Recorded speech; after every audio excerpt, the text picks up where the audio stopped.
नमस्कार मंडळी. आज आपण उन्हाळ्याविषयी सकाळच्या नाश्त्यासाठी कमीत कमी तेलात आणि मसाल्याचा वापर न करता ज्वारीच्या पिठापासून पौष्टिक असा नाश्ता बनवणार आहोत. इथे मी 1.5 कप ज्वारीचं पीठ घेतलं आहे. ज्वारीचं पीठ घेताना हलक्या हाताने भरून घ्यायचं आहे. इथे आपल्याला सारख्याच कपने पाऊण कप ताजं दही घ्यायचं आहे.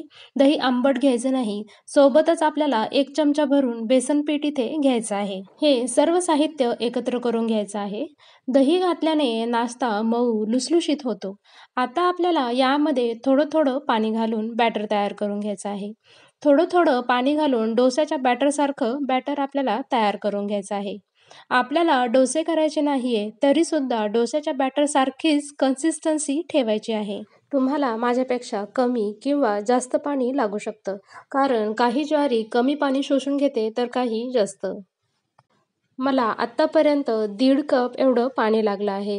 इथे मी छान बॅटर असं बनवून घेतलेलं आहे. मुलं ज्वारीची भाकरी खात नाही तेव्हा तुम्ही ज्वारीच्या पिठापासून असा खमंग पदार्थ बनवू शकता. आपलं बॅटर तयार झालेलं आहे. 15 मिनिटासाठी हे बॅटर मुरण्यासाठी ठेवून देऊया. तोपर्यंत आपण याच्यासोबत खाण्यासाठी चटपटीत अशी चटणी बनवूया. इथे मी लहान आकाराचा कांदा मोठा चिरून घेतला आहे. थोडेसे टोमॅटो घेतलेले आहे. थोडीशी कोथिंबीर घेतलेली आहे आणि चवीनुसार आपल्याला इथे मीठ घालायचं आहे.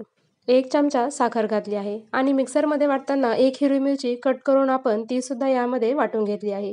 ही चटकदार चटणी या ज्वारीच्या पिठाच्या नाश्त्याबरोबर एकदम छान लागते. ज्वारीच्या पिठाचा जो आपण नाश्ता बनवणार आहोत त्याच्या तिखटपणासाठी इथे मी 2-3 लसणाच्या पाकळ्या आणि हिरव्या मिरच्या तव्यावर तेल न घालता भाजून घेतल्या आहेत. त्याला आपल्याला चांगल्या खलबत्त्यामध्ये ठेचून घ्यायचं आहे, म्हणजेच बारीक करून घ्यायचं आहे. हिरवी मिरची आणि लसूण यांचा कच्चेपणा येऊ नये त्यासाठी आपण ह्या तव्यावर भाजून घेतलेल्या आहेत. इथे आपलं बॅटर सुद्धा आता छान मुरलेलं आहे. थोडंसं दाटसर दिसतंय, पण पाणी वगैरे घालायची अजिबात गरज नाहीये. आता आपण यामध्ये ठेचलेला जो हिरवी मिरची आणि लसूण आहे तो सुद्धा यामध्ये घालूया. सोबतच यामध्ये अर्धा चमचा हळद घातली आहे. रंग सुद्धा छान येतो आणि चव देखील एकदम छान येते. याच्यामध्ये आपण भरपूर बारीक चिरलेली कोथिंबीर घातली आहे. व्यवस्थित मिक्स करून घेतलं आहे. आता आपण यामध्ये चवीनुसार मीठ घालूया. मीठ सुद्धा व्यवस्थित मिक्स करून घेऊयात. आज आपण ज्वारीच्या पिठाचे मस्त असे धिरडे बनवणार आहोत, किंवा तुम्ही आंबोळी, घावन देखील म्हणू शकता. सोडा, इनो न वापरता इथे आपले मस्त धिरडे तयार होतात. मिश्रण आपलं तयार आहे. लगेचच आपण याचे घावन बनवायला घेऊया. तवा गरम करून घेतला आहे आणि त्यावर अगदी थोडंसं इथे तेल लावून घेतलं आहे. तवा आपल्याला गरम असायला हवा आणि गॅस हा मध्यम आचेवर ठेवायचा आहे. आता आपण हे मिश्रण पुन्हा एकदा मिक्स करून घेऊन नंतर साधारण 1 पळी एवढं मिश्रण मी घेतलं आहे आणि तव्यावर असं आपल्याला पसरून घ्यायचं आहे. छोटे छोटेच आपण इथे धिरडे बनवणार आहोत, त्यामुळे मी इथे थोडंच मिश्रण घेतलं आहे. वरची बाजू थोडी सुकल्यानंतर आपण आता हे दुसऱ्या बाजूने सुद्धा खमंग असं भाजून घेऊया. या ठिकाणी तुम्ही तेल सुद्धा लावू शकता.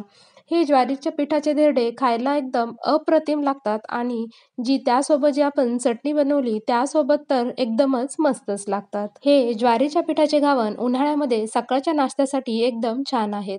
पोटभरीचे आहेत. तुम्ही टिफिनला सुद्धा देऊ शकता. ज्वारीचा गुणधर्म थंड आहे, त्यामुळे उन्हाळ्यासाठी ज्वारी ही चांगलीच असते. अशाच पद्धतीने मी बाकीची सुद्धा घावणं बनवून घेते. ही ज्वारीची घावणं खायला एकदम मस्त लागतात, मऊ लुसलुशीत होतात. त्यामुळे या उन्हाळ्यामध्ये ही ज्वारीची घावणं तुम्ही नक्की बनवा. एवढ्या साहित्यात 3 जणांचा नाश्ता आरामशीर होतो. तर कशी वाटली आजची रेसिपी मला कमेंट करून नक्की सांगा. रेसिपी आवडली असेल तर लाईक करा आणि अशा छान छान रेसिपी पाहण्यासाठी चॅनलला नक्की सबस्क्राईब करा. व्हिडिओ पाहिल्याबद्दल धन्यवाद.